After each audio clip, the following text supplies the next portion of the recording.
Currently, we're going through some very difficult times. As of writing, coronavirus cases are in the millions and looking to rise.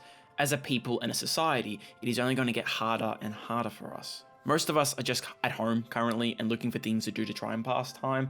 I'm in the same boat too, and just being in lockdown, it just makes it hard to do. And a lot of us naturally just jump straight to Netflix to put on some movies that we can enjoy. This video is to basically break down the idea of the comfort film.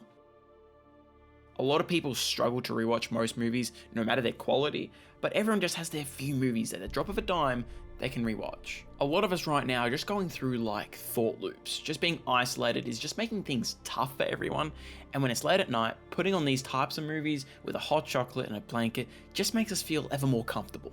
So in this video, I'm just going to talk about a few movies I put on as my comfort films. Later down the track, I might do a video on all these individually, but that's just for another time. In the comments down below, I want you guys to join in on the conversation. I want you guys to tell me one film that really holds a place in your heart. Could be a small animated film from Japan or some big blockbuster you saw with your dad that really means a lot. Films transcends time and impacts us all in many ways. And before I get into the video, I just want to say 60% of you guys that do watch our videos aren't subscribed. If you do enjoy the video, make sure to do that and click the notification bell. Every little bit helps out the channel, and I know you've heard this stuff a million times, but thank you guys, and back to the video.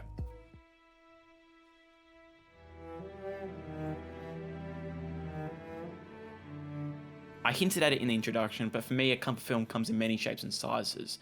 The classic trope of having a breakup Spotify playlist, or when a loved one dies, you have that movie you put on to remember them by.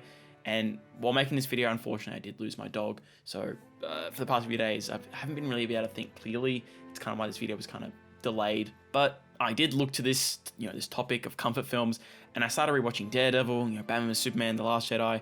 I guess to me, a huge thing for comfort films is that I can connect to the leads or the protagonists. Not all have to be this way, but when, the characters get punched, you really feel it. Like when Charlie gets hurt in Perks of Being a Wallflower, we fucking really feel that shit. When he cries, you feel like crying. When Kay tells Deckard that all the best memories are hers, it leaves a permanent mark on you. Now, does this make the topic question super bloody vague? Yeah, it does. But sometimes you get a movie like Blade Runner 2049 or Your Prisoners, and every cylinder is firing and making you feel the emotions that the filmmaker wanted you to feel. And for me, there is no movie that has grown on me more in this regard than La La Land.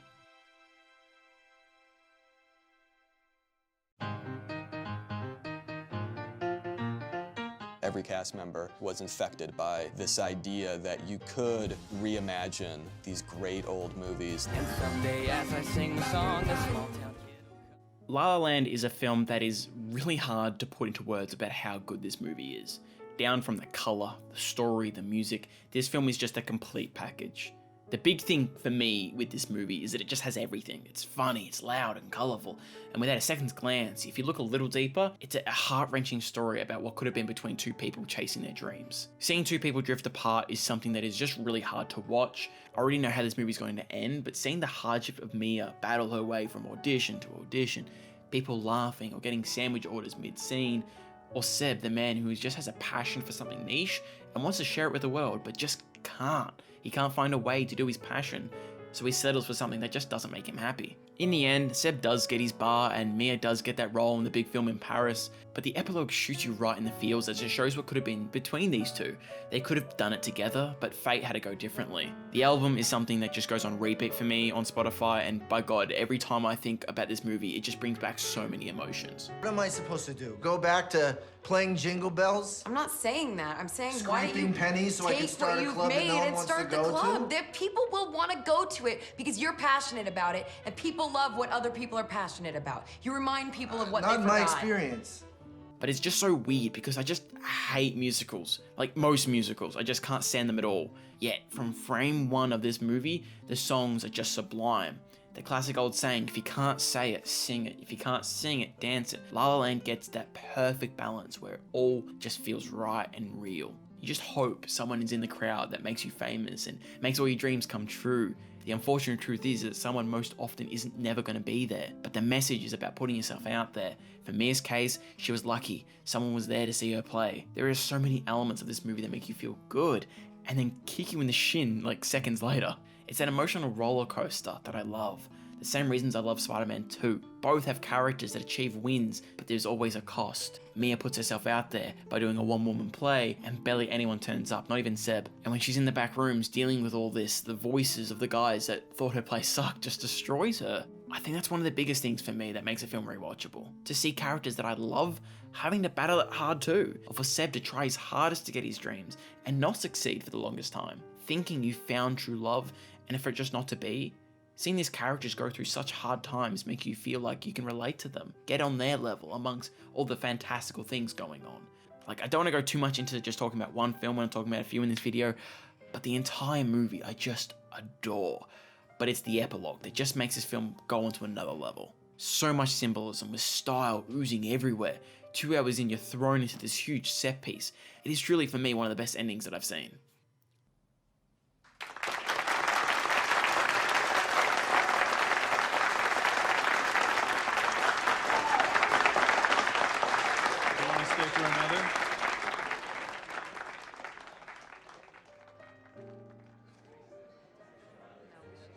A lot of things can happen after a happily ever after, but when you have two people who share a memory, there is something very pure and nothing can taint that memory. The idea was to take the old musical, but ground it in real life, where things don't always exactly work out.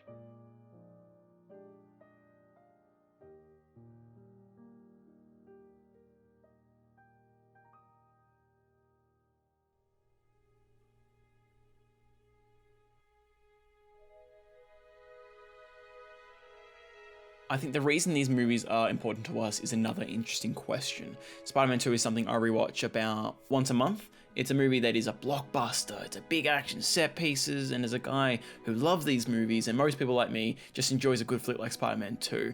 But I do think it's deeper than just that. Spider-Man 2 shows Peter Parker just getting beaten in every scene, when all he's trying to do is the right thing. With all its bells and whistles of a Danny Elfman score, at its core, it's a guy in his early 20s trying to do the right thing to the memory of his uncle. I want a life of my own. You've been given a gift, Peter. With great power comes great responsibility. I think the thing that goes across all the movies that I think are rewatchable is that the score to the film is moving, it's impactful, and memorable. When you turn on this film, the track Look to the Stars plays. What becomes the new Superman theme starts, the slow build up.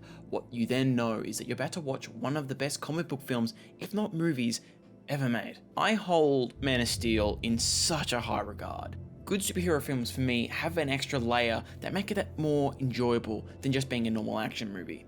Winter Soldier is that brilliant spy thriller that revolves around the idea of freedom versus fear. Dark Knight goes into chaos versus control. Man of Steel goes into societal roles, the pressures that are becoming the best you that you can be. It uses this godlike figure to tell us a story which, like the other films that I've just mentioned, take this idea and present it on a huge $200 million blockbuster scale with huge action set pieces. Man of Steel is just another film with a main protagonist that struggles. The idea of Superman is hope, truth, justice, and the American way, the phrase that is so embellished with the idea of the Superman character that Justice League just uses this line in its final act to go, look, Superman, he's happy, he says that famous line that you really wanted. But to see the man behind the cape, watch him grow as a man who struggles with basic human issues, all he wants to do is find purpose. This movie's long. Zack Snyder uses its 2 hours and 23-minute runtime to show the journey of a man being a fisherman, to working at a bar, to an intern carrying bags, to becoming the Man of Steel. Jonathon Kent is perfect in this movie. An old man having a son he never had, knowing he is like no other person on the planet. Trying to parent someone like that is borderline impossible. He's only trying to protect Clark. Does he give iffy advice? Right, we talked about this. You have... Oh, Clark, you have to keep this side of yourself a secret. What was I supposed to do? Just let him die?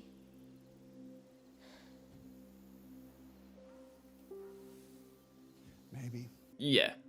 But the point of the scene isn't just like, I like to see kids die, it's that he's scared for Clark. Every action has a cost or reaction. It's something the sequel really looks into. Going out of your way to save Lois isn't as simple as it was back in the 70s. In real life, when you are down in times like now in quarantine, you're gonna feel alone, which among all the other tough things in life, just makes things even harder. The film uses the idea of being the last Kryptonian as the symbolic nature of this. Clark is literally in the film alone. When he finds the scout ship and gets to speak to his real father for the first time, for me at least, it was a really impactful moment. What defines characters is their choices in these big moments. So films where characters are just being moved by the plot and don't make real choices, or the illusion of choice is present, it can really harm the film. But Man of Steel is the king of characters having to make tough choices. All of us know, of course, Jor-El is going to send Clark to Earth, but everything in this movie is building towards the final moment where Clark has to choose between the people of Earth or the people of Krypton. But for now, I just want to end on, even though Clark has the power of a god, he's this big hulking man, on a basic level, he is relatable. He is only a child who doesn't have many friends. He doesn't have a direct purpose. He is scared, but he also loves the people who are close to him and will do anything to protect them. Having a chat to my friends on the topic was pretty funny, because the idea of comfort films are pretty vague. One of my friends instinctively just said Barnyard. He was laughed at, and then he said the 2005 Garfield movie too. He explained, yeah, I get that they aren't, cinema or even good movies, but like if you had to ask out of any movie I would rewatch, it'd be those. He was questioned why those movies in particular, and he proclaimed that in primary school, when the teachers were not there or they had a free lesson, Garfield would be the first thing they would put on. For him, it's something that he just cherishes. I do not think that films that we rewatch have to be innately really good in their quality, but we have a certain thing that we want to get out of it, whether it be just one scene or just a sequence that can put a smile on our face when we're down, and I think this is where the idea of guilty pleasure films come from. For me, there is no bigger guilty pleasure film or franchise than the Transformers franchise. Granted, I actually think the first one is a really good film in quality and tells a good story. The others are... You are very aggressive. Just relax. Yeesh.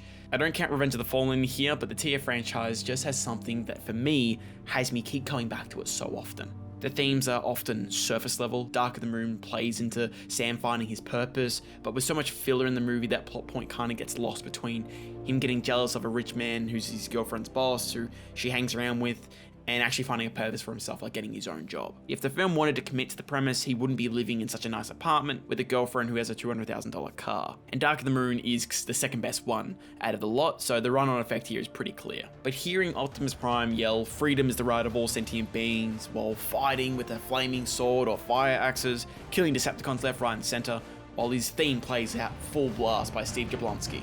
Seeing Sentinel Prime betray the Autobots hurt me in the cinema. The prestigious honor of being a Prime, doing such heinous acts like killing Ironhide, is absolutely brutal.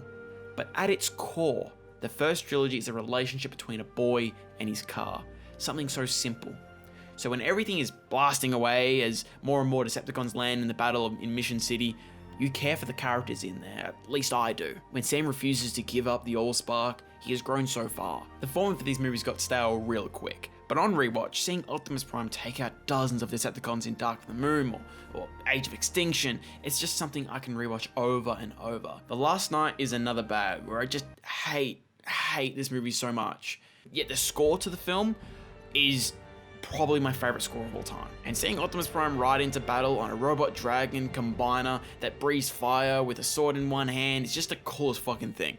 That is just insane. And then he cuts off the head of I think it's Inferticus and whatever they're just called, and it's just, oh. Actually, wait, pause. No, riding on a huge robot dinosaur that breathes fire when Optimus kills all the Galvatron's new army is the coolest fucking thing. My bad. I think you can see the pattern with the shit that I like in these movies. Is this scene pointless, boring, and painful? I just called the cops on you because this is illegal. She's a minor. We're protected by the Romeo and Juliet laws. We dated for a little while. I was a sophomore and he was a senior. It's fine. No, it's not fine. We've got a pre-existing juvenile foundational relationship. Statute 2705-3. Yeah, absolutely. But something being rewatchable doesn't necessarily have to deal directly with quality. There are some movies I think that are absolutely top. Yeah, I just don't think I'll be able to rewatch them again anytime soon. Parasite, a recent one, where I just love this movie so much, yet I don't think I will rewatch that movie on a rainy day. Is it better than the Transformers movies? Of course, maybe by the first one just for me.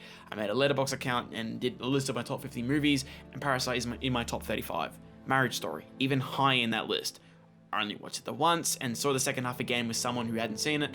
Again, not a movie that I'm going to be rewatching on rainy days. I limited myself to only a few movies that are rewatchable and describing the nature of how they are, just to paint the picture pretty clear of how different these movies are.